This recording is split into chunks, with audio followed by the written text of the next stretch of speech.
تعلم على العلماء حتى تعرف الإسلام صحيحا. إن الحمد لله نحمده ونستعينه ونستغفره ونعوذ بالله من شرور أنفسنا ومن سيئات أعمالنا من يهده الله فلا مضل له ومن يضلل فلا هادي له وأشهد أن لا إله إلا الله وحده لا شريك له وأشهد أن محمدا عبده ورسوله صلى الله عليه وعلى آله وأصحابه وسلم تسليما كثيرا. أما بعد, gjithë lavdia takon vetëm Allahut, ata e lavdërojmë dhe shprehim lavdi, prej tij kërkojmë ndihmë dhe prej tij kërkojmë falje. Kërkojmë mbrojtje tek Allahu nga keqja e vetes sonë dhe nga të këqijat e veprave tona. Kë udhëzon Allahu s'ka kush e devion dhe kë devion Allahu s'ka kush e udhëzon. Dëshmoj se nuk ka të adhuruar të drejtë përveç Allahut një, i cili nuk ka ortak dhe nuk ka rival. Dhe dëshmoj se Muhamedi është rob dhe i dërguar i tij. Salavatet dhe selamet e shumta të Allahut qofshin për të, për familjen e tij dhe të gjithë shokët e tij, si dhe të gjithë ata që e ndjekin udhën e tyre deri në ditën e gjykimit. Mëtej, o Zoti ynë, ti i lartësuar dhe i pastër nga çdo emet, ne nuk dim asgjë posa sa që na ke mësuar ti. Në të vërtetë ti je i gjithdituri, i urti, o Allah, na bëj të dobishme atë që na ke mësuar, na mëso atë që na bën dobi, na shto diturinë, na përmirëso gjendjen tonë tërësi dhe mos na lër të mbështetur në vetët tona asnjë çast. Vazhdojmë me mësimet nga tefsiri i librit të Allahut të lartësuar. Jemi në vazhdim të surës At-Taghabun dhe në ajetet e fundit të surës Taghabun, ku Allahu i lartësuar ka thënë: Ja eyyuhalladhina amanu inna min azwajikum wa auladikum aduwwan lakum fahdharuhum wa in ta'fu wa tasfahu wa taghfiru fa inna Allaha ghafurur rahim. Që më thonë, ajo që keni besuar, ka disa prej grave dhe fëmijëve tuaj që janë armik për ju, prandaj ruhuni prej tyre, dhe nëse falni, harroni dhe imbuloni, do të thonë të këqijat, atëherë dijeni se Allahu është falës dhe mëshirues. Innama amwalukum wa auladukum fitne, wallahu indahu ajrun azim. Pra pa dyshim, me të vërtetë se pasuritë dhe fëmijët tuaj janë fitne, kurse tek Allahu ka shpërblim të madh. Pastaj thotë: fattaqullaha mastata'tum wasma'u wa ati'u wa anfiqu khayran li anfusikum. Pra ruhuni Allahut sa të keni mundësi, dëgjoni dhe binduni dhe jepni. Kjo është më mirë për ju, për vetët tuaja. Wa man yuqa shuhha nafsihi fa ulaika humul muflihun. Dhe kush është i mbrojtur nga zemërngushtësia e vet dhe nga kooperacia, do të thonë, ose lakmia e vet, ata janë të shpëtuarit. Dhe thot: in tuqridu Allaha qardan hasanan yudha'ifhu lakum wa yaghfir lakum. Nëse ju i jepni Allahut borxh të mirë, atëherë Allahu ju shumëfishon dhe ju afal gjunahet. Wallahu shakurun halim, dhe Allahu është falënderues dhe i butë. Alimul ghaibi wash-shahadati al-azizul hakim. Ai është i gjithdituri për të dukshmen dhe për të fshehtën dhe të dukshmen, dhe ai është i gjithpushtetshmi, i urti. Pra në këto ajete do ta marrim një nga një secilin prej këtyre ajeteve. Në to ka këshilla madhështore dhe mësime të rëndësishme. Dhe kjo tregon butësinë e Allahut subhanahu wa taala, urtësinë e Allahut subhanahu wa taala dhe butësinë për krijesat e tij, që në këtë shariat të madhërisëm i ka zbritur edhe norma për çështjet personale ose private dhe për çështjet familjare, dhe i ka urdhëruar dhe i ka udhëzuar robërit e tij si të sillen me familjet e veta dhe me ata që i kanë më afër, edhe si të jenë gjithashtu edhe ndaj vetes vet. Pra te ajeti i parë që lexuam, që është ajeti 14 i surës At-Taghabun, thot Allahu i lartësuar: ja eyyuhalladhina amanu inna min azwajikum wa auladikum aduwwan lakum. Do të thonë, ju që keni besuar, ka disa prej bashkëshortëve ose bashkëshorteve tuaj ose tuaja, do të thonë, dhe prej fëmijëve tuaj, keni armik disa prej tyre. Dhe çka është ndërlidhja e këtij ajeti me ato ajetet paraprake? Pra pasi ka përmendur Allahu në këtë sure në lidhje me sprovat, ma asaba min musibetin illa bi idhnillah, do të thonë çdo sprovë ose çdo goditje që vjen është vetëm me lejen e Allahut. Edhe ka urdhëruar Allahu që robi të jetë i bindur ndaj Allahut dhe ndaj pejgamberit sallallahu alaihi wasallam. Dhe gjithashtu njëkohësisht kjo është edhe një lloj ngushëllimi për njeriu. Do të thonë se këto sprovat që i vinë njeriut duhet të jetë përforcim për ta, përforcim, do të thonë që të jetë durimtar dhe i paluhatshëm kur vinë sprova dhe vështirësi, duke e ditur një herë se është, do të thonë çdo gjë që i ka ardhur është nga Allahu subhanahu wa taala, ose me caktimin e Allahut. Edhe në atë caktimin e Allahut ka të mira të shumta. Patjetër, do të thonë duhet robi gjithmonë të jetë i vetëdijshëm se atë që ka caktuar Allahu subhanahu wa taala vjen me mirësi të shumta. Dhe një prej këtyre sprovave është edhe devijimi i familje, devijimi i gruas për shembull dhe i fëmijëve, edhe armiqësia e tyre. Do ta shpjegojmë se si është armiqësia e fëmijës dhe fëmijëve dhe grave, si është, ose gjithashtu burrave. Do thotë edhe këto duhet ta di njeriu se janë me caktimin e Allahut subhanahu wa taala. Dhe gjithashtu duhet ta di se me caktimin e Allahut ka shkaqe në për krijesa që sjellin të mira ose të këqija. Do të thonë, përmes tyre Allahu i dërgon të mirat ose sprovat për njeriu. Do të thonë, ka edhe në mesin e krijesave dhe për atyre krijesave mund të jenë edhe më të afërmit, që mund të jenë shkak për ndonjë sprovë, në një pengesë e kështu me radhë. Do të thonë, kjo është ndërlidhja me ajetet paraprake.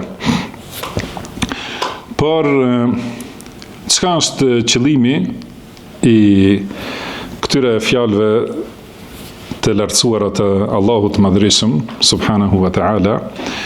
Ka thonë: ja ejuhalladhina amanu inna min amwalikum wa ja ejuhalladhina amanu inna min azwajikum wa auladikum aduwwan lakum. Do të thonë, ju që keni besuar, dijeni se ka prej grave tuaja. Dhe fjala zauj në gjuhën arabe thuhet edhe për burrin edhe për gruan. Edhe gruaja për burrin e vet thot zauji, edhe burri për gruan e vet thot zauji. Kjo është më fusha, do të thonë më letrarja. Megjithëse kështu në të folurën e popullit bëjnë dallim, thonë zaujun edhe zaujatun. Mirë po, ajo që është përmendur në Kur'an, do të thonë edhe për burrin edhe për gruan thuhet zauj. Se përndryshe fjala zauj, nëse e përkthejmë gjuhë shqipe, do të thonë çift. Do thotë, prandaj çifti im mund të thotë edhe burri për gruan e vet edhe gruaja për burrin e saj. Ka disa, fjala min, do të thonë min azwajikum, do të thonë ka disa prej bashkëshortëve që janë armiq. Do të thonë disa prej burrave janë armiq të grave të veta, disa prej grave janë armiq për burrat e vet. Dhe kjo armiqësi është, do të thonë, mund të shfaqet në forma të ndryshme, ose mund të jetë armiqësi e dukshme që gruaja e urrejn burrin e vet, edhe e lufton, edhe vepron, do të thonë në mënyrë të dukshme, vepron që ta dëmtoj. Ose fëmijët gjithashtu, ka prej fëmijëve të tillë që kanë dalë prej natyrës së vet, edhe mundohen, përpiqen të bëjnë punë që me të cilat e dëmtojnë prindin e vet. Edhe kuptohet se kjo është prej nivelit më të keq të sjelljes së fëmijës ndaj prindit. Por kjo është shumë e rrallë dhe Allahu alem, edhe kjo hyn në këtë ajet, por nuk është qëllimi kryesor. Qëllimi kryesor është jo armiqësia e urrejtjes, si kanë thënë disa prej dietarëve, por është armiqësia e dashurisë. Do të thonë dashuria e disa grave ndaj burrave të vet bën që të jenë pengesë për punë të mira, ose gjithashtu dashuria, gjithashtu edhe dashuria e burrit me gruas vet mund të jetë shkak që ta pengoj burrin prej veprave të mira. Domethënë, pra duhet ta di njeriu se është i krijuar në këtë dunjë që të adhurojë Allahun subhanahu wa taala. Edhe në këtë dunjë gjithashtu është i krijuar që të sprovohet. Liyabluwakum ayyukum ahsanu amala. Domethënë ju ka krijuar Allahu që t'ju testoj cili do të bëj vepra më të mira. Domethënë, dhe ky testim duhet patjetër të jetë me pengesa, edhe me kundërshtime.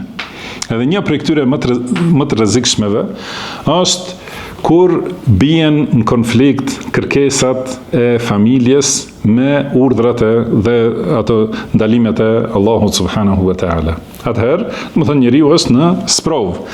Dhe në këtë situatë në këtë kuptim është se gruaja e tij është armik për të në atë moment. Domethënë nëse Allahu e urdhron, domethënë që t'jape në rrugën e Allahut, kurse gruaja e pengon, edhe i thotë se domethënë duhet për këtë, për atë, për fustana, për fëmijët e kështu me radhë. Domethënë në këtë rast gruaja është armik në kundër burrit, edhe fëmia gjithashtu. Domethënë, fëmia është në raste të shumta ku bëhet pengesë që burri të kryejë vepra të mira, domethënë të shkojë në luftë për rrugën e Allahut, ose të udhtojë për të kërkuar dituri të fesë, ose të dalë për të bërë vepra të mira, ose të jape prej asaj që i ka dhënë Allahu subhanahu wa taala. Domethënë në këto raste gruaja dhe fëmijët janë shumë herë pengesë dhe kjo është ajo armiqësia.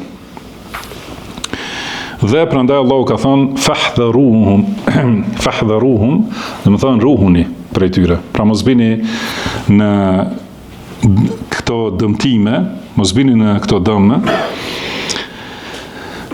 se atëherë do thotë keni ranë, domethënë kjo është përngjasim, sikur me shku në rrugën që i përshtatet armikut. Domethënë armiku që të lufton, thotë në këtë mënyrë njeriu nëse nuk e ka këtë kujdes, domethënë në lidhje me familjen e vet, ta di se do të bëjë gjëra që e dëmtojnë atë.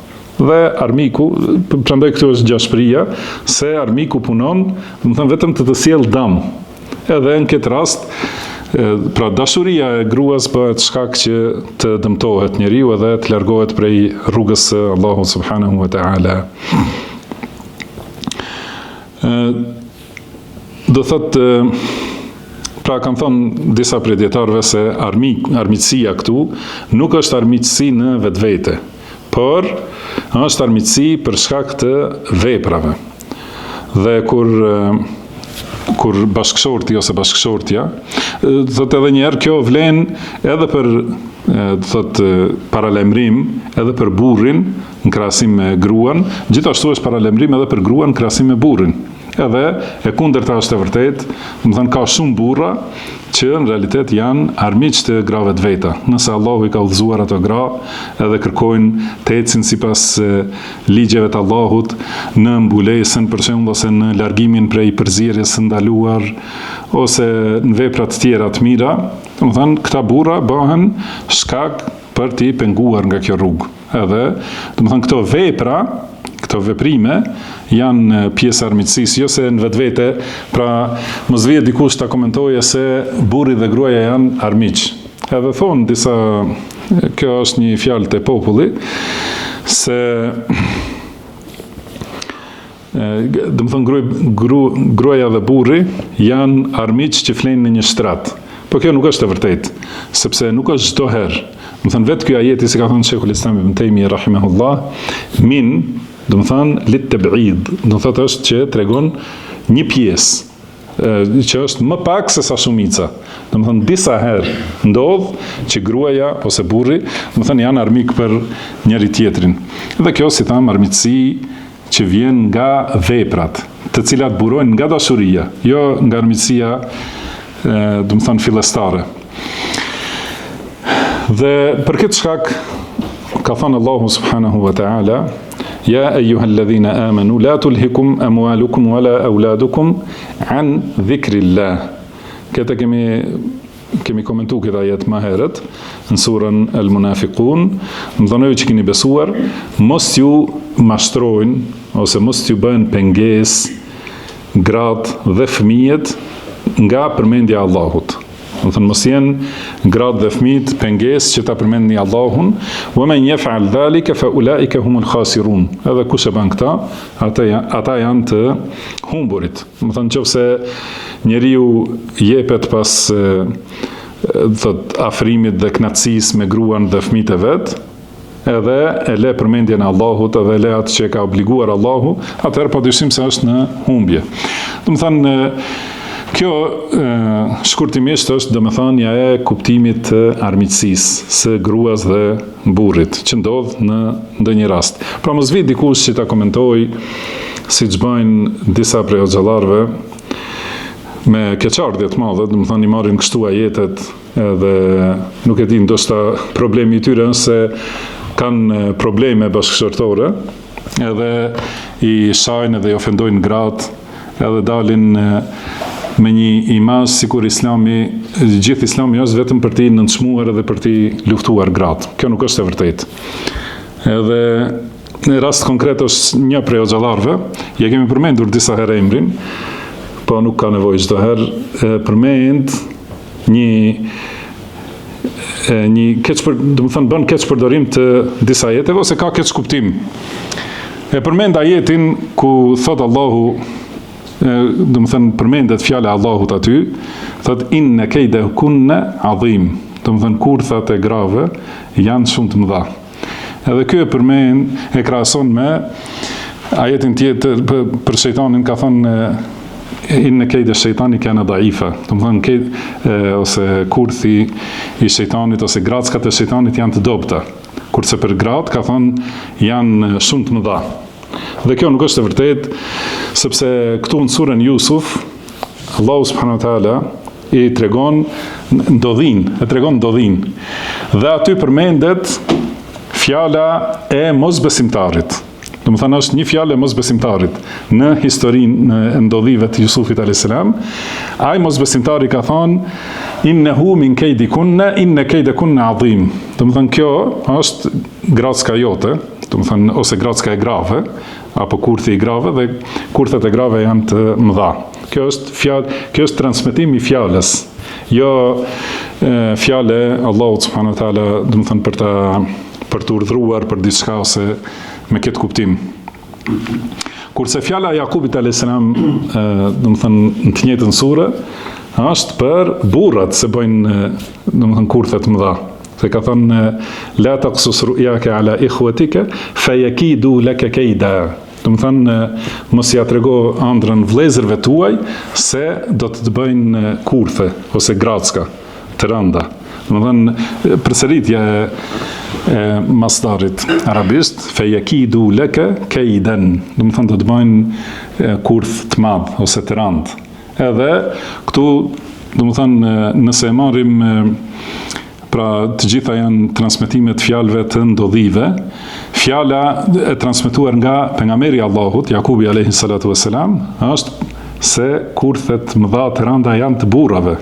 Kurse fjala e mosbesimtarit në këtë sure është se kurthet e grave. Edhe prandaj Islami nuk ka tjetër argument, nuk dim që e vërteton se kurthat e grave janë më të rënda se sa të burrave. Allahu alem. Domethënë nuk dim diçka tjetër, pra nuk ka në Islam diçka të tillë. Përkundrazi, domethënë fe tjera si krishterizmi, për shembull thonë burimi i mëkatit është nga gruaja. Kurse në Islam thotë burimi i mëkatit është megjithëse nuk ka në Islam, domethënë nuk ka mëkat burimor, që të gjithë njerëzit do të lindin me atë mëkat. Kjo nuk ekziston, sepse Allahu ka thënë wala taziru waziratun wizra ukhra, do të thënë askush nuk e bart barrën e tjetër kujt. Do të thënë nëse ka bërë mëkat dikush nga paraardhësit tan, ai mëkat nuk do të thënë atë mëkat nuk e bartin automatikisht të tjerët, përveç nëse pajtohen edhe e përkrahin atë që e ka bërë dikush më përpara. Prandaj nuk e bart mëkatin e askujt, askush. Secili e bart mëkatin e vet. Por shkaku i parë, ose ai i pari që ka bërë mëkatin, Allahu subhanahu wa taala ka përmendur Ademin alayhi salatu wassalam, ose ai që ka bërë gabimin. Dhe është penduar nga ky mëkat, Ademi dhe Hawa, të dy janë penduar. Domethënë nuk ka ndonjë argument të tillë se do thotë siç bëjnë disa që me një fjalë, domethënë gjithë fajin t'ja hedhin për secilin problem vetëm grave. Nuk ekziston ashtu në Islam. Edhe në këtë ajet, do thotë min azwajikum, domethënë prej çifteve tuaj. Do të kjo vlen edhe për burrat edhe për gratë. Se dikush prej burrave që është i udhëzuar dhe do të sakrifikojnë rrugën e Allahut, mund të jetë gruaja e tij pengesë. Dhe dikush prej grave që është udhëzuar dhe do ta zbatojë fenë e Allahut, mund të jetë burri pengesë. Dhe në të dy rastet duhet ta ketë parasysh robi i Allahut besimtar që secili që të bën pengesë në rrugën e Allahut është armik. Edhe është, domethënë, këtë rast në bashkëpunim me shejtanin, ose i manipulum nga shejtani, ose është rruga e shejtanit për të ndëpërtuar, si do ta lexojmë një hadith që ka këtë kuptim. Tani, kur lexon dikush këtë ajet, mund të mendoj edhe lexon se Allah ka thënë fahdharuhum, domethënë ruhuni prej tyre, prej grave dhe fëmijëve, ruhuni. Nga kjo mund të kuptoj njeriu se duhet të jetë i ashpër dhe i vrazhd në sjellje me familjen e vet. Mirëpo prandaj vazhdimi i ajetit thotë wa in ta'fu wa tasfahu. Domethënë fjala afu do thotë falje, pa asnjë pasojë. Edhe safh wa tasfahu është domethënë harres e mëkatit. Wa taghfiru, edhe fjala maghfira domethënë mbulim i tmetave. Domethënë nëse falni e harroni, pra ktheni faqe të re dhe e mbuloni atë tmet. Që domethënë me këto Allahu na ka urdhëruar që kur e kupton njeriu se mund të ketë mangësi te gruaja e vet, edhe te fëmijët e vet, duhet të jetë që i anashkalon gabimet, nuk merr në llogari për secilën imtësi, çdo gjë, nëse është vanu pak thot drejka ose darka ose mungon pak kryp në ushqim ose diçka, domethënë nuk duhet për secilën çështje njeriu të reagojë për çdo gjë. Por duhet të jetë falës shumë. Dhe kjo falje duhet të shoqërohet me mos përsëritje të përmendjes të atij gabimi. Domethënë ka mundësi që sot dikush e fal, pastaj pas 5 vjetëve e përmend, a diti në filan datën kur bën kështu, domethënë ajo nuk është falje e vërtetë. Prandaj Allahu ka urdhëruar për afu, domethënë që do thotë mos me marr në llogari, pra mos me pas pasoja ai gabimi i dikujt, edhe safh, domethënë që me harru, mos me përsërit përmendjen e tij, edhe maghfira ose ghufran, që domethënë të mbulohet, po ashtu mos përmenden tmetat dhe gabimet e gruas dhe fëmijëve të tjerët. Edhe vazhdimisht njeriu të ankohet se i kam fëmijë nuk dëgjojnë, më kanë bërë kështu, më kanë përcon për shtëpie, gruaja është kështu, është ashtu, domethënë këto nuk janë veti rrisë vërtet. Pra nëse i bëni këto, thot Allah, nëse falni, i harroni, domethënë kjo harresa, besoj që e kuptojmë gjithë, se nuk është qëllim harrim nga mungesë nga memoria, po domethënë sikur e ka harruar atë gabim dhe ta mbuloni, atëherë si shpërblim për këtë, kjo është shprehja gjuhës arabe fa inna Allaha ghafurur rahim, atëherë domethënë si shpërblim për këtë, Allahu ndaj jush është falës dhe mëshirues. Pra nëse u falni të tjerëve, edhe në veçanti thot atyre që i keni më të afërt, se nxitja në Islam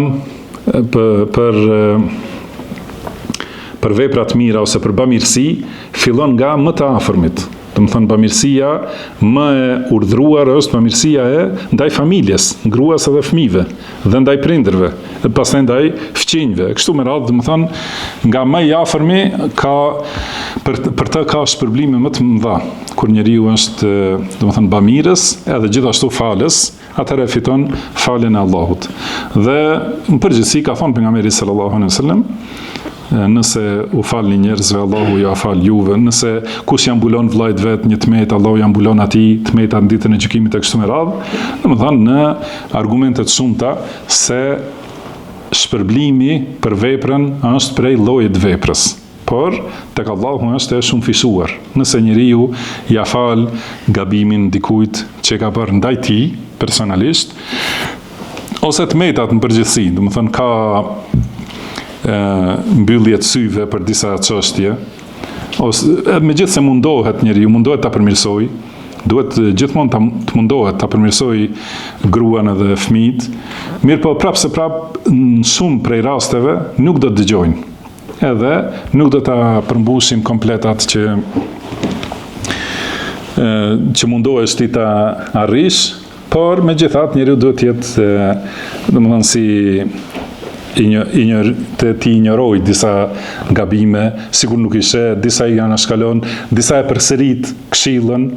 Kështu, do të thënë, përndryshe familjet nuk mund të kenë harmoni dhe sukses, nëse nuk ekzistojnë këto morale të larta. Dhe kur i bën këto, duhet ta mendoj se Allahu subhanahu wa taala është falës dhe mëshirues më i madh, dhe do ta fitoj faljen dhe mëshirën e Allahut nëse hecë sipas kësaj rruge. Pastaj në ajetin e radhës më njëherë, thot në ajetin e 15, thot Allahu, innama amwalukum wa auladukum fitnatun. Dhe më thënë dijeni se me të vërtet pasurit dhe fëmijët tuaj janë fitne, janë sprov.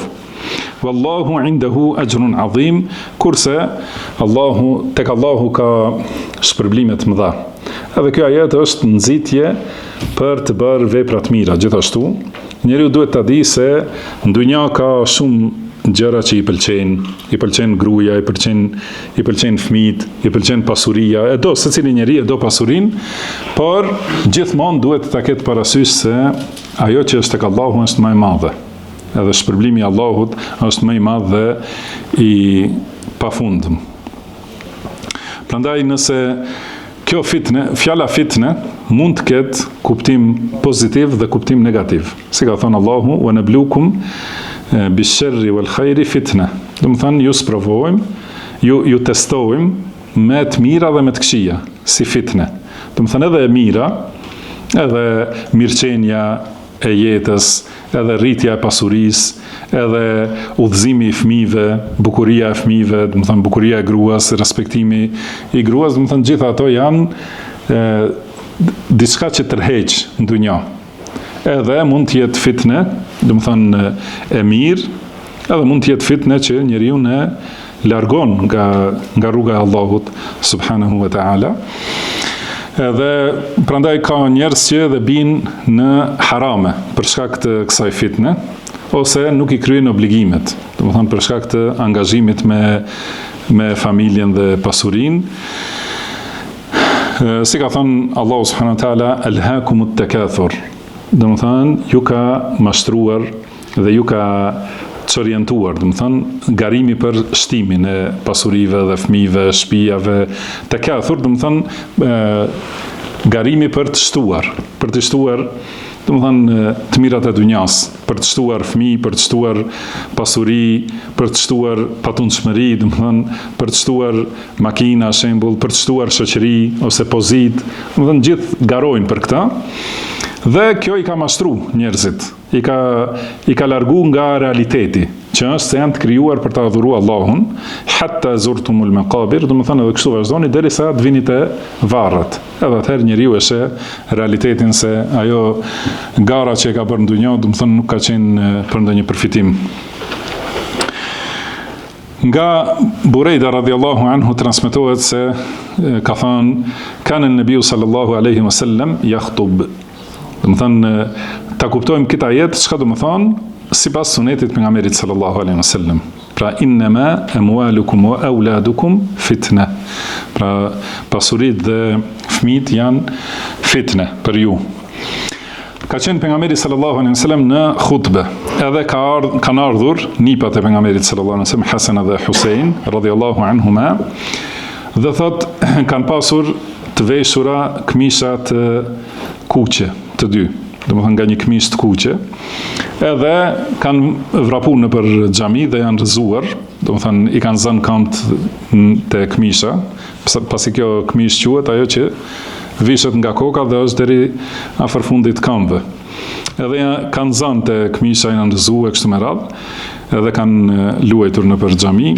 Atëherë thot فنزل النبي صلى الله عليه وسلم فقطع كلامه. Pejgamberi sallallahu alaihi wasallam zbriti nga hutbja edhe ndërpreu fjalimin, فحملهما edhe i morin krah. Pra Hasanin dhe Huseinin i ka përqafuar, i ka marrë në krah. Thumma aada ila al-minbar, pastaj është kthyer në minber, pastaj ka thënë sadaqallah innama amwalukum wa auladukum fitna. Do të thënë padyshim se të vërtetën e ka thënë Allahu, pasuritë dhe fëmijët janë fitne.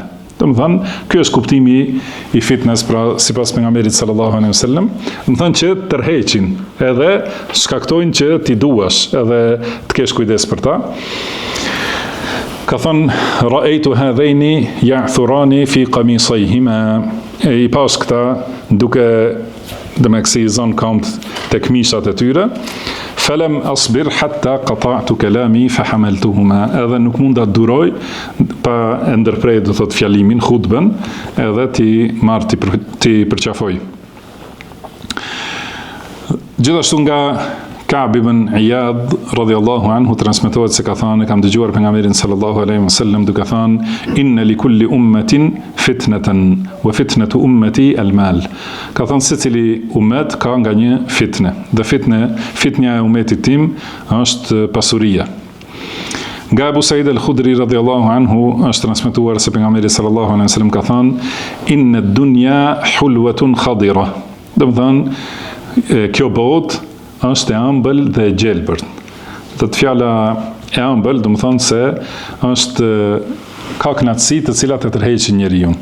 Dhe e gjelbërt ose jeshile, do thotë është gjithashtu shprehje te arabët ka qenë çdo gjë që është e mirë dhe e këndshme, i kanë thënë është e gjelbërt. Do të thonë pra gjelbrimi gjithmonë ka qenë sinonim për bukuri dhe këndshmëri.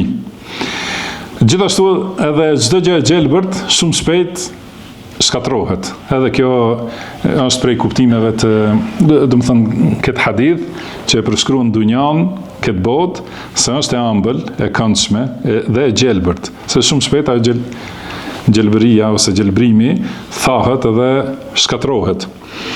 Dhe ka thënë wa inna Allaha mustakhlifukum fiha. Dhe Allahu ju ka lënë më këmbës në të, në këtë dunja. Fayanzuru kayfa ta'malun, edhe Allahu ju teston si veproni ju. Fattaqud dunya wattaqun nisa. Pra ruhuni prej dunjas, prej domethënë mashtrimeve të kësaj bote, dhe ruhuni prej fitneve të grave. Fa inna awwala fitnati bani Israil kanat fi an-nisa, yarhamukallah. Sepse fitna e parë e banu Israilve ka qenë te gratë. Do të thënë këtu është për qëllim rënja në haram për shkak të sprovave tërheqëse nga gratë e huaja. Pastaj në hadith tjetër gjithashtu ka thënë pejgamberi sallallahu alaihi wasallam, pra transmeton Ya'la al-Amiri radhiyallahu anhu thotë se erdhi Hasani dhe Huseini duke vrapuar te pejgamberi sallallahu alaihi wasallam, thotë fadammahuma ilay, edhe i përqafoi pejgamberi sallallahu alaihi wasallam, pra në rast tjetër, edhe ka thënë innal walada mabkhalatun majbana. Do të thonë fëmia është shkak për kooperaci dhe për frikë. Thotë kjo është e qartë se te njerëzit, do të thënë ka mundësi njeriu që ka qenë shumë bujar dhe shumë ka dhënë, kur të ketë fëmijë i paksohet kjo bujaria. Edhe fillon të ketë më shumë kujdes se sa jep dhe sa shpenzon. Pra fëmia bëhet shkak që t'i rritet kooperacia dhe frika, gjithashtu me xhbene. Domethënë ai trimi më i madh dhe sidomos nëse e ka pas këtë trimëri para se të ketë fëmijë, kur të bëhen fëmijët, atëherë i paksohet pak trimëria se mendon për më shumë kujdeset për jetën e vet dhe për jetën e fëmijëve të vet.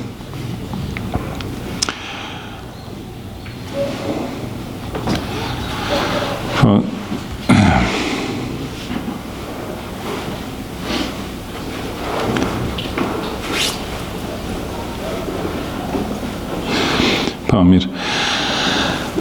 Pastaj thot Allahu i lartësuar, do të thënë fund këtij ajeti, se tham inma amwalukum wa auladukum fitnatun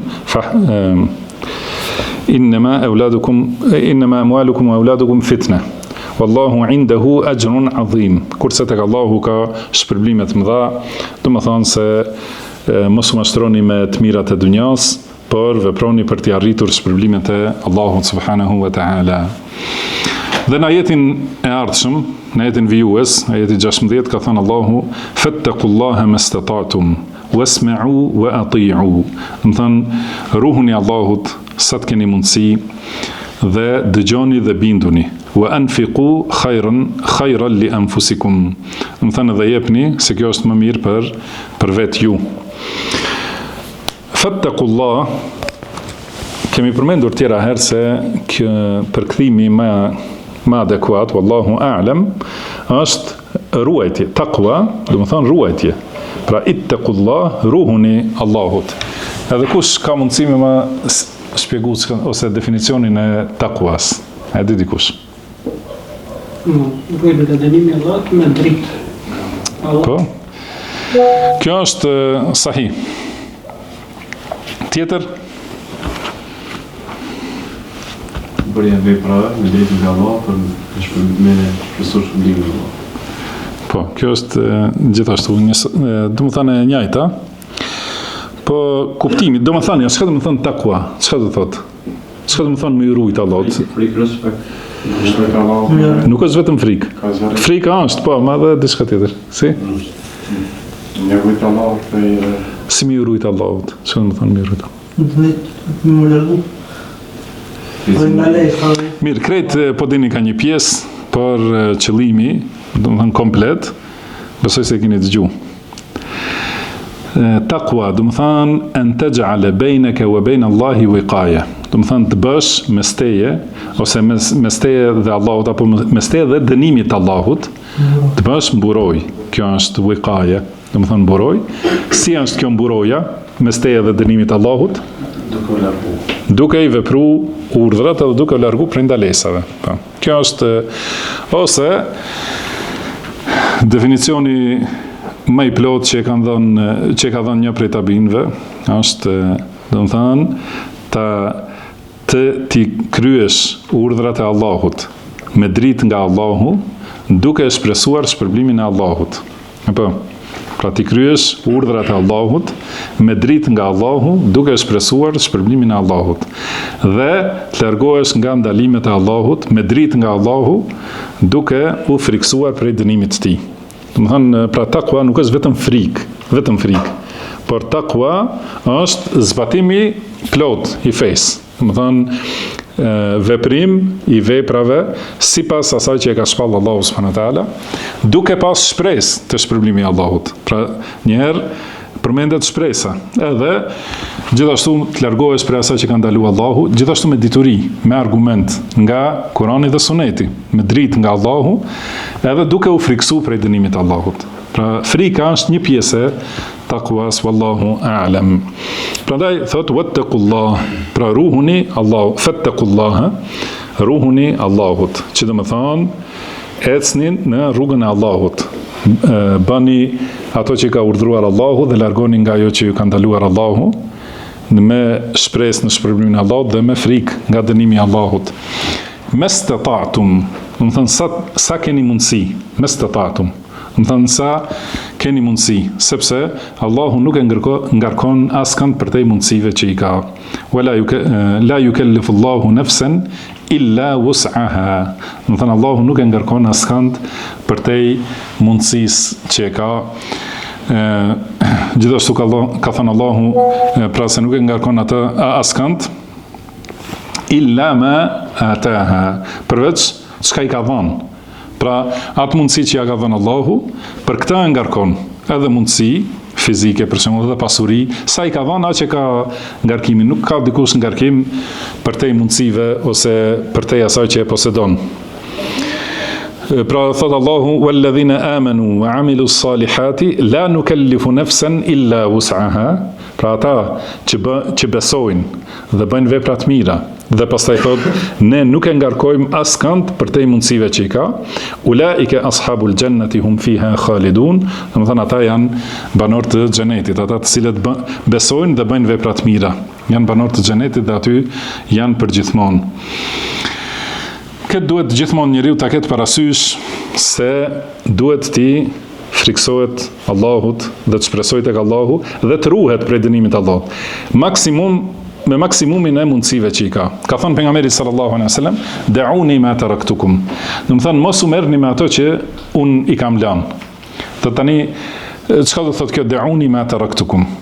Do të mos pyetni, mos hulumtoni për ato që nuk i kam sqaruar. Dhe si është edhe në tjetër hadith, pra Allahu ka urdhruar urdhra, veprojni ato. Edhe i ka dërguar ndalesa ose kufi, mos i shkelni ato. Do të thënë mos i shkelni ndalimet. Dhe Allahu i lartësuar ka heshtur për disa gjëra, jo nga harresa, pra Allahu nuk harron, por nga mëshira për ju. Prandaj mos pyetni për ato, mos hini në ato çështje. Edhe tani këtë fjalë të pejgamberit sallallahu alaihi wasallam, "Da'uni ma taraktukum", duhet ta marrim për secilën çështje. Këtu hadithi flet për urdhrat dhe ndalesat, si do ta lexojmë, por ta marrim për secilën çështje, edhe në çështjet e akides. Do të thënë Allahu na ka thënë Ar-Rahmanu 'ala al-'arshi istawa, i gjithëmëshirshmi qëndron mbi arsh. Nuk na ka thënë diçka tjetër. Atëherë ne duhet të ecim sipas asaj që ka thënë Allahu. Nuk ka thënë si qëndron ose si është ngritja e tij, si thonë ata që duan të kundërshtojnë cilësitë e Allahut, thonë si ka mundësi qëndroj Allahu kur Allahu është krijues, si arshi është krijesë kështu me radhë. Këtë nuk na ka thënë Allahu, domethënë si është qëndrimi i tij. Edhe këta polemizuesit e sharive, maturidive, thonë, ku ka qenë Allahu para se ta krijojë arshin? Do të thënë, ajo nuk është temë për cilën ka folë Allahu subhanahu wa taala. Ku ka qenë Allahu, e di Allahu, por Allahu ka thënë se qëndron mbi arsh. Edhe atë duhet ta them, do të thënë, për secilën çështje duhet të ecim sipas shpalljes, sipas dritës nga Allahu.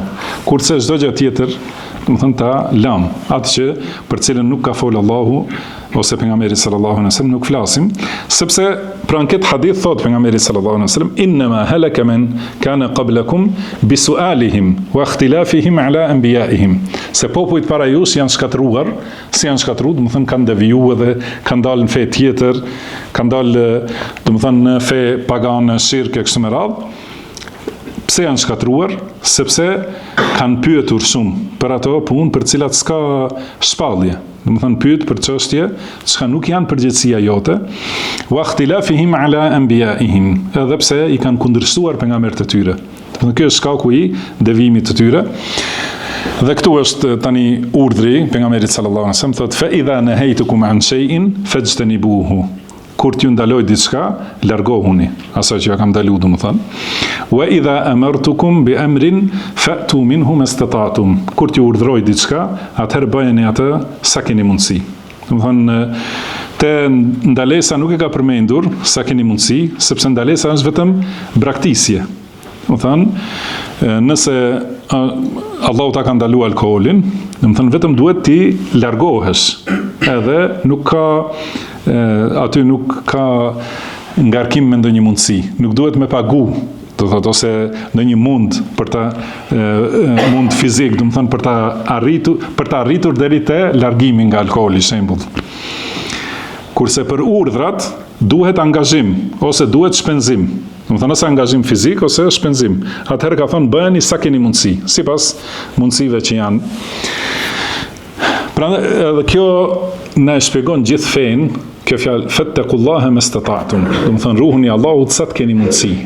Edhe duhet ta dimë se për çdo gjë, do thotë një herë Allahu nuk ka dërguar ndonjë urdhër që nuk mund ta kryejnë njerëzit. Por situatat e njerëzve dallojnë, për shembull për haxh, Allahu ka urdhëruar për haxh, për atë që ka mundësi, edhe fizikisht, edhe në aspektin e sigurisë, edhe në aspektin financiar, ka mundësi të udhtojë deri në haxh. Për agjerimin, e dini të gjithë, do të thënë ai që nuk ka mundësi fizikisht të agjerojë, nuk e ka obligim. Pra secila çështje, do thotë sa të keni mundësi. Dhe po ashtu kanë thonë, këtu përfshihet edhe dituria. Thënë nëse njeriu hec, do të thonë e pranon fenë e Allahut, edhe di se është hak, edhe mundohet për secilën çështje e bën maksimum. Dietari për shembull, ose gjykatësi, ose pushtetari, ose ata që kanë përgjegjësi, do të thonë hulumton gjykatësi ose dietari, edhe vjen deri te një përfundim. Ka thënë pejgamberi sallallahu alaihi wasallam, idha ijtahada al-hakimu, pra kur të mundohet ai gjykatësi ose i mençuri, pra dietari mundohet dhe e qëllon, ka dy shpërblime. Nëse gabon, ka një shpërblim. Çka do të thonë kjo? Kjo hite kjo fattaqullaha mastata'tum, sepse ai është ruajtur Allahut sa ka pasur mundësi, sa do thotë ka dhënë gjithë mundin, sa ka pas mundësi që ta qëllojë të vërtetën. Edhe nëse ka qëlluar, atëherë ka shpërblim për këtë mundin, edhe ka shpërblim që e ka qëlluar të vërtetën. Nëse nuk e ka qëlluar, atëherë ka shpërblim për mundin. Kurse për gabimin nuk merret në përgjithësi, sepse e ka bërë maksimumin asaj që ka pas mundësi. Do të thonë kjo është, prandaj thotë Sheikhul Islam Ibn Taymija, edhe nëse dikush është në vendet e kufrit për shembull, edhe i ka arritur thirrja islame, edhe ka kuptuar se është hak, dhe ka pranuar islamin. Por nuk di më shumë për islamit, edhe nuk ka ku të mësoj, atëherë ai, do të thënë i ruhet Allahut sa ka mundësi. Edhe nëse për shembull nuk e di se duhet me fal namazin, do të thënë ai nuk ka përgjegjësi për këto, për cilat nuk dhe nuk ka kusht t'ia mësoj, do të thënë, ka kalu një tregtar siç ka ndodhur shumë herë, edhe e ka thirrë në islam dhe ja ka sqaruar bukurinë e islamit dhe ja ka pranuar. Por ka vazhduar rrugën, edhe tani nuk ka kusht ta mësoj atë njeri, atëherë ai është, do thotë, hyn këtë jetë se i është ruajtur Allahut sa ka pasur mundësi, dhe është prej banorëve të xhenetit, nëse vdes në gjendje, siç ka qenë edhe rasti me Naxhashiun. Edhe Naxhashiu rahimahullah, do të thonë, edhe më ndryshe thotë Ibn Taymija, do të thonë ai ka qenë pushtetar. Mirë po populli i tij nuk janë bindur për të hyrë në islam. Edhe ai nuk i ka zbatuar ligjet e islamit ndaj popullit vet, sa ata nuk e kanë pranuar. Mirë po, ka vdekur, do të thonë si musliman edhe si një prej njerëzve të xhenetit. Ka treguar pejgamberi sallallahu alaihi wasallam. Do të thonë edhe pse ka pas edhe çështje që i di, po nuk ka pas mundësi ti zbatoj. Edhe pse ka qenë pushtetar. Do thotë, pra ka thënë Ibn Taymija me këta se edhe pushtetari ka mundësi që të jetë në gjendje që nuk mundet të zbatojë të gjitha ligjet, edhe nuk bëhet automatikisht qafir, do thotë si thonë tekfircat. Do thonë, pra secili i friksohet Allahut dhe shpreson tek Allahu dhe vepron sa ka mundësi. Pra i ruhet Allahut sa ka mundësi. Kjo tani te ajeti që e dëgjoni shumë herë, ja ayyuhalladhina amanu taqullaha haqqa tuqatihi. O ju që keni besuar, ruhuni Allahut ashtu si takon madhrisë së tij. Dhe si takon madhrisë Allahut subhanahu wa taala, kuptohet që mos kundërshtohet asnjë urdhër i tij, edhe mos shkelet asnjë ndalesë e tij absolutisht. Do thotë edhe me atë njeriu nuk e ka arritur ta përmbush hakun e Allahut subhanahu wa taala. Mirë po, këtë ajet në shpjegon, kjo ajet, fattaqullaha mastata'tum, do të thënë, ruhuni Allahut sa të keni mundësi. Edhe kush e bën maksimumin e asaj që ka mundësi, do të thënë, i është ruajtur Allahut haqqa tuqatihi. Do të thënë, e ka plotësuar takuan me hak si i takon Allahu subhanahu wa taala. Do të thonë nëse e ka nëse i ka kryer të gjitha ato që ka mundësi ti kryej.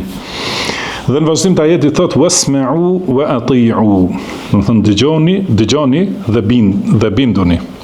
Bindjen e kuptojmë, do të thonë është mi u nënshtru urdhrave dhe pra mi zbatu urdhrat edhe mu largu prej ndalesave. Çka do thot isma'u, dëgjoni? Çka do të thonë? Hadi. Kanë thonë disa prej dietarëve se është për qëllim kërkimi i diturisë. Do të thonë kjo dëgjoni. Pra dëgjoni Kur'anin, dëgjoni këshillat për fenë e Allahut, dëgjoni mësimin e akides, mësimin e fikhut. Do të thonë dëgjoni, edhe bindjuni asaj që e mësoni që është hak prej fesë, se ka thonë gjithashtu Allahu alladhina yastami'una al-kalama është, do të thonë ata të cilët i dëgjojnë fjalët, yastami'un, do të thonë ja vënë veshin fjalëve, i dëgjojnë mësimet e fesë edhe këshillat e fesë, i dëgjojnë, fayattabi'una ahsanahu, dhe i ndjekin këto në mënyrën më të mirë. Do të thonë kur e kuptojnë çka është hak prej fesë, e ndjekin dhe nuk kundërshtojnë. Pra interesohen për ta mësuar fenë dhe e zbatojnë atë që mësojnë prej fesë Allahut. Pra thot Allahu fattaqullaha mastata'tum, ruhuni Allahut sa të keni mundësi, dëgjoni, pra mësoni për fenë Allahut që të keni më shumë mundësi dhe bindjuni urdhrave të Allahut. Edhe thot wa anfiqu khayran li anfusikum, edhe jepni, shpenzoni pra në rrugën e Allahut, se kjo është më mirë për ju. Edhe për këtë fjalën khajr ka 6 komentime. Do të thonë çka do thotë wa anfiqu khayran, ose disa kanë thënë se është për qëllim jepni të mira. Disa kanë thënë jepni, do thotë sadaka pasuri, sepse pasurinë Allahu e ka quajtur khajr. Dhe disa kanë thënë se është për qëllim jepni, se dhënia është e mirë për ju, për vetët tuaja. Disa kanë thënë jepni në mënyrë të mirë, pra me kënaqësi edhe me bindje ndaj Allahut. Kështu, do të thonë, qëllimi është se jepni sadaka, shpenzoni në rrugën e Allahut, se padyshim kjo është hajër për ju vetë.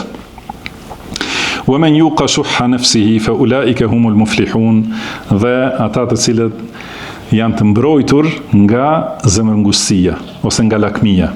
Pra fjala shuh kemi përmendur në mësimet tjera, se është zemërngusti, do të thonë për qëllim është se dëshira për të fituar më shumë edhe frika e humbjes të asaj që e ka. Njeriu do të thonë runat që e ka, nuk e jep as zakatin, as atë që është obligim fetar ose familjar kështu me radhë, nuk e shpenzon, edhe është shumë këmbgulës për të marrë më shumë, me hak ose pa hak. Do të thonë vetëm me grumbullu, pasur kjo është kuptimi i fjalës shuh, që ndoshta në gjuhë shqipe më mirë ka kuptimin zemërngushtësi. Do të thonë që çdo gjë me shpirt ngushtë është për secilën çështje. Ka thonë wa man yuqa shuhha nafsihi, do të thonë ai që është i mbrojtur, që ai të cilin Allahu e ka mbrojtur prej kësaj zemërngushtësie, që e ka në vetë shuhha nafsihi, do të thonë ai që është mbrojtur prej zemërngushtësisë së vet, që do të thonë se secili e ka. Pra secili ka dëshirë për fitim, edhe secili ka një lloj kooperacie. Por atë që Allahu e ka udhëzuar, edhe ja ka hapur zemrën, do të thonë është i mbrojtur nga kjo cilësi e keqe që e ka zakonisht njeriu. Fa ulaika humul muflihun, do të thonë ata janë të shpëtuarit, ai të cilin Allahu ka shpëtuar nga kjo cilësi, do të thonë është me të vërtetë i shpëtuar.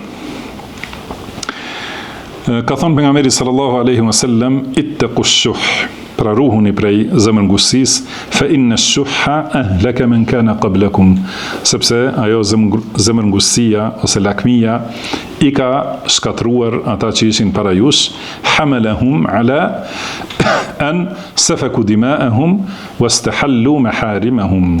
Do të thonë i ka shtyr zemërngushtësia dhe lakmia, i kanë shtyr deri te derdhja e gjaqeve edhe shkelja e harameve që u ka ndalu Allahu subhanahu wa ta'ala. Gjithashtu ka thënë, iyakum wash-shuh, pra ruhuni prej lakmis dhe zemërngushtësisë, fa innama halaka man kana qablakum bish-shuh. Sepse ata që ishin para jush janë shkatruar me këtë zemërngushtësi. Amarahum bil bukhli fa bakhilu, i ka urdhruar zemërngushtësia që t'jenë koprac dhe ata ishin koprac, pra nuk e kanë dhënë atë që asat që kanë pasur obligim. Wa amarahum bil qati'ati fa qata'u, edhe i ka urdhruar që t'i shkpusin lidhjet me ato që duhet t'i mbajnë lidhjet dhe i kanë kputur. Wa amarahum bil fujuri fa fajaru, edhe i ka urdhruar për mëkate dhe shkeljet kufive, do të thonë dhe ata i kanë bërë mëkatet dhe i kanë shkel kufit. Gjithashtu ka thënë pejgamberi sallallahu alaihi wasallam, la yajtami'u ash-shuhhu wal imanu fi qalbi 'abdin abadan. Do të thonë nuk bëhen bashk kjo lakmia dhe zemërngushtësia dhe imani në zemrën e një robi asnjëherë. Të dyja, edhe iman edhe kjo cilësi e keqe nuk bëhen bashk të një rob. Ka thonë gjithashtu thotë Abu Huraira radhiyallahu anhu, një njeri ka ardhur te pejgamberi sallallahu alaihi wasallam edhe i ka thonë, ja Rasulullah, ayu sadaqati a'zam, o i dërguari i Allahut, cila sadaka është më e madhe? Ka thonë, anta saddaqa wa anta sahihun sahih. Do të thonë, t'japësh sadaka kur je shëndosh edhe kur lakmon, do të thonë për më shumë. Pra kur e do më shumë pasurinë, se më thonë në atë moshën e shembull të formimit të familjes ose kur lind fëmijë, do të thonë njeriu edhe e do, i duhet pasuria dhe është mirë, shëndosh nuk është i dobësuar që më thonë me dhon sadaka për të shëruar ose kështu, është i fuqishëm dhe e do, lakmon në pasuri, takhsha al-faqr wa ta'malu al-ghina, do të thonë momentin kur friksohesh se mund të varfrohesh dhe shpreson ta shtosh pasurinë, do të thonë atëherë me dhon është sadakaja më e madhe. Dhe ka thënë wala tumhil, edhe mos e zvarrit, mos e lër për më vonë, me thonë do t'jap vitin tjetër, vetëm ti përfundoj këto, ta renovoj shtëpinë e kështu me radhë, do t'jap sadaka më vonë.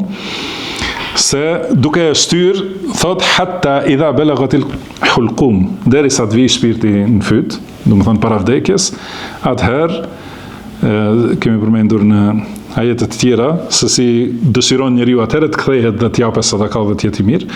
Por thot mos e zvarrit pasurinë derisa të vijë shpirti te fyti, edhe të thot njeriu li fulanin këdha wa li fulan këdha, do të thonë filanit jepjeni kaq, ose ketë lënë testament për kështu, do të thonë mos vi momenti i dhënies pasurisë atëherë. Por njeriu duhet t'japë sadaka më herët. Ala wa qad kana li fulan, atëherë thot pejgamberi sallallahu alaihi wasallam, atëherë dijeni se pasuria është e filanave. Do të thonë e marrin trashëgimtarët, atëherë nuk përfiton njeriu. Kur vdes edhe le pasurinë, ajo e gjitha i mbetet trashëgimtarëve dhe nuk fiton për vete.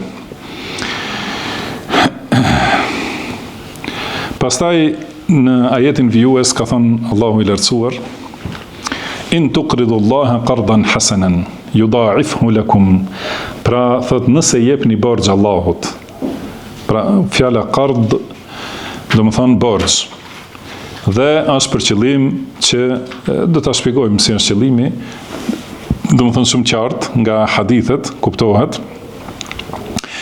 që njeriu jep diçka, është sikur ja ka dhënë edhin në dunja, do më thonë ka borxhmarrës shumë të mirë, që ja jep borxhin edhe e kthejnë shpejt para kohe për shembull, dhe e kthejnë atë borxhin, do më thonë që ja ka dhënë, mirë po e ndjejnë veten borxhli që të bëjnë të mira, të tjera. Ka për njerëzve që kanë këtë cilësi të bukur, edhe kjo është nxitur në shariat.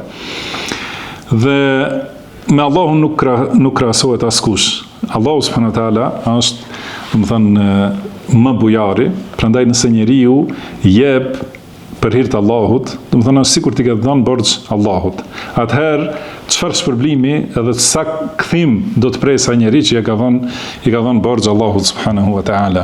Pra ky është për qëllim, do të thonë ky është qëllimi dhe kuptimi i fjalës borxh këtu. Kurse jahudit e kanë kuptuar se Allahu është i varfër, edhe kërkon borxh prej neve.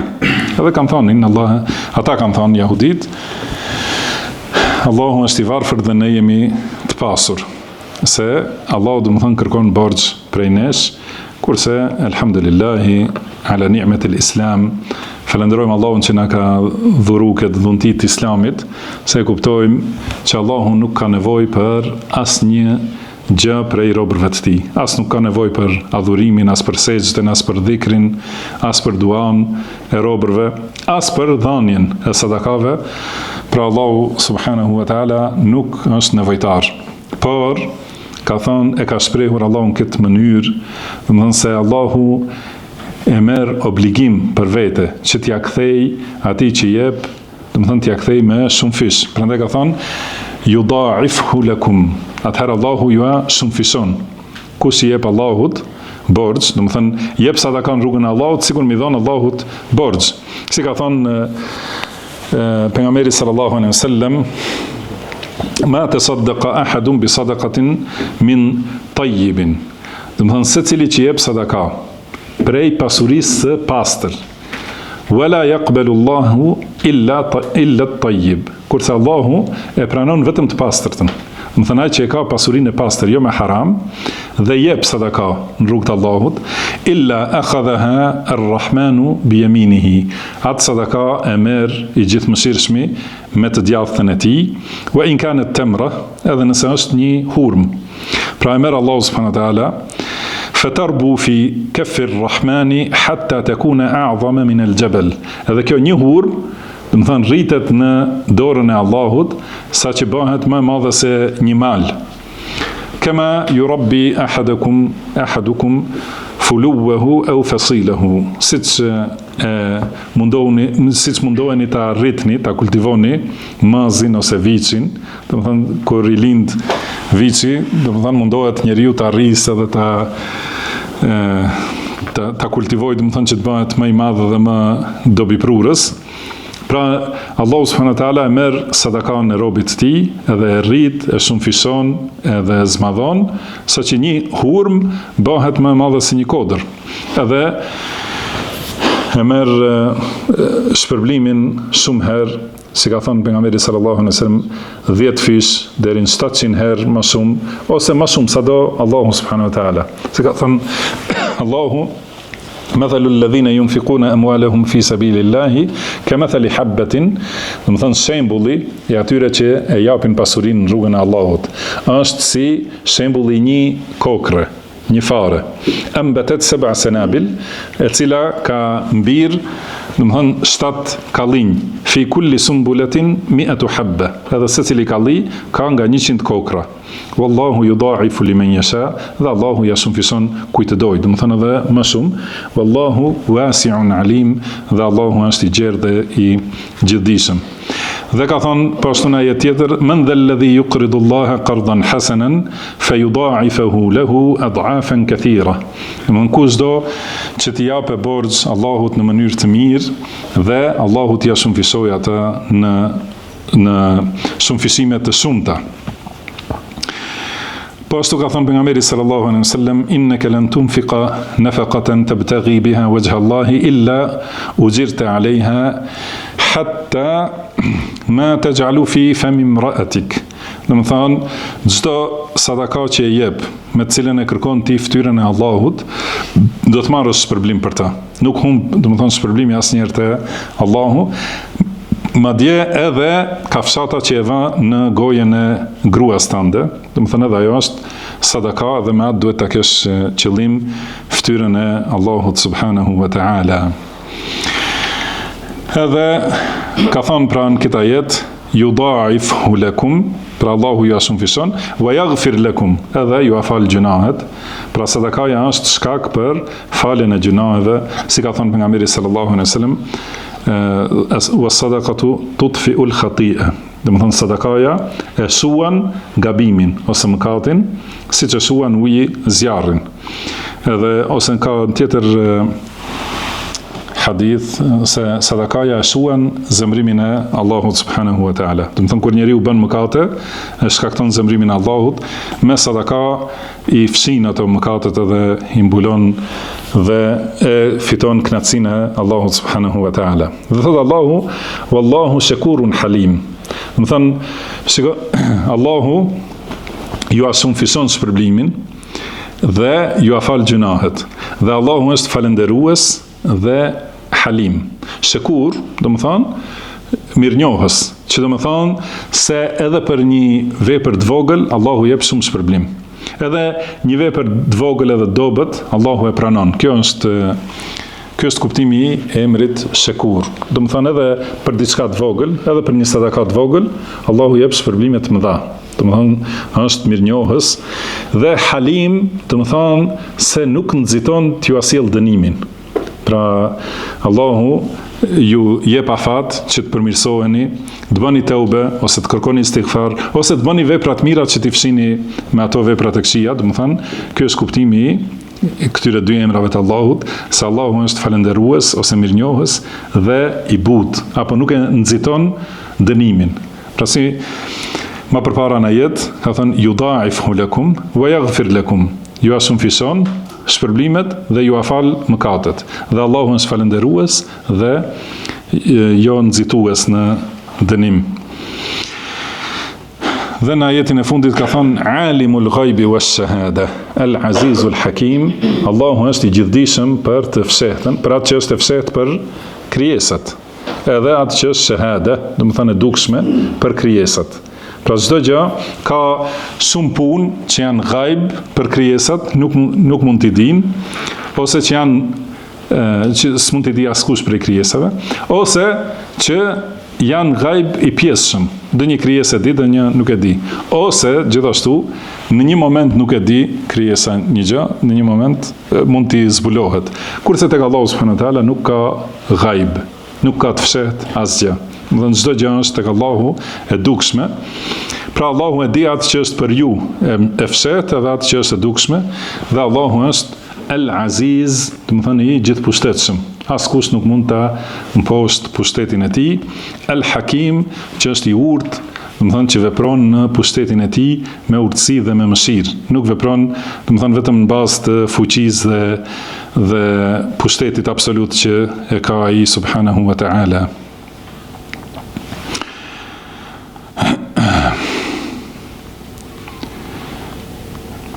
Mirë, mjaftojnë, domethënë me ka që e mbarum këtë sura, edhe mjaftojnë disa prej dobive, prej asaj që kanë përmendur dietarët. Lutim Allahun subhanahu wa taala që na bëjë të dobishme atë që na ka mësuar, të na mësojë atë që na bën dobi, të na shtojë diturinë, të na përmirësojë gjendjen tonë të rësi dhe mos na lërë të mbështetur në vetët tona asnjë çast. Wallahu a'lam wa sallallahu wa sallama ala abdihi wa rasulihi nabiyina Muhammad. Subhanaka Allahumma wa bihamdika ashhadu an la ilaha illa anta astaghfiruka wa atubu ilaik. Wa akhiru da'wana anil hamdulillahi rabbil alamin.